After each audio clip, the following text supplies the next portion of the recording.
How can your spouse who has been separated from you join your marital company?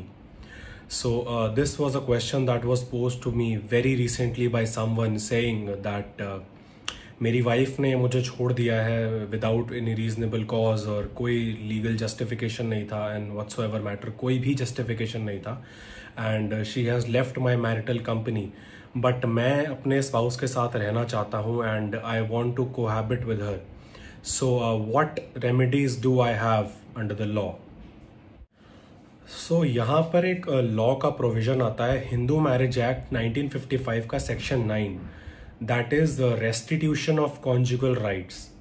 ये एक बहुत ही important concept है जो कि काफ़ी आजकल यूज़ होता है. तो अब हम थोड़ा सा इसके बारे में जानते हैं कि what basically is this concept of restitution of conjugal rights that is given to us under section 9 of the Hindu marriage act.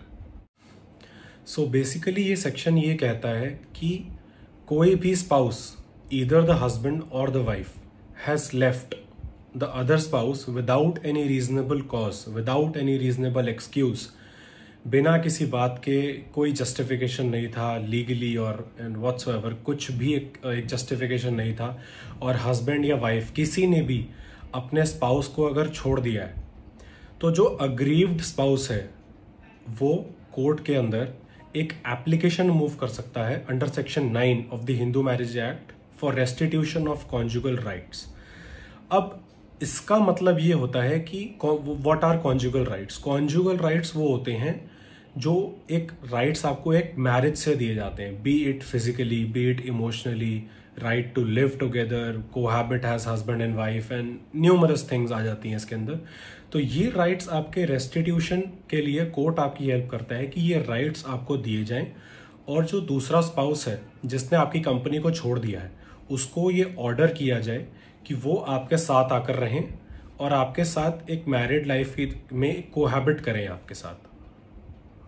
सो इस प्रोविज़न के अंदर जो कोर्ट है वो ट्रूथ ऑफ द स्टेटमेंट्स के अंदर जाता है, सब कुछ देखता है कि अगर कोई भी लीगल ग्राउंड नहीं है आपको डिनाई करने का, तो कोर्ट आपको एक डिक्री ग्रांट कर देता है सेक्शन 9 के under for restitution of conjugal rights. अब इस डिक्री का एक साइमल्टेनियस प्रोविजन है हमारे कोड ऑफ सिविल प्रोसीजर के अंदर, जो कि है ऑर्डर 21 रूल 32. सो जब ये डिक्री आप ऑब्टेन कर लेते हैं, so then you file an execution under order 21 rule 32 of the code of civil procedure. अब किसी को भी कोई डिक्री मिल जाती है तो उसको आपको अल्टीमेटली एग्जीक्यूट या इनफोर्स तो उसको लेकर आना ही पड़ता है. तो अब आप एक एग्जीक्यूशन पिटीशन फाइल करते हैं जिसके अंदर अगर जो अग्रीव्ड स्पाउस है उसके फेवर में डिक्री हुई है एंड जो सेपरेटेड स्पाउस था, जो छोड़ के चला गया था, अगर वो विलफुली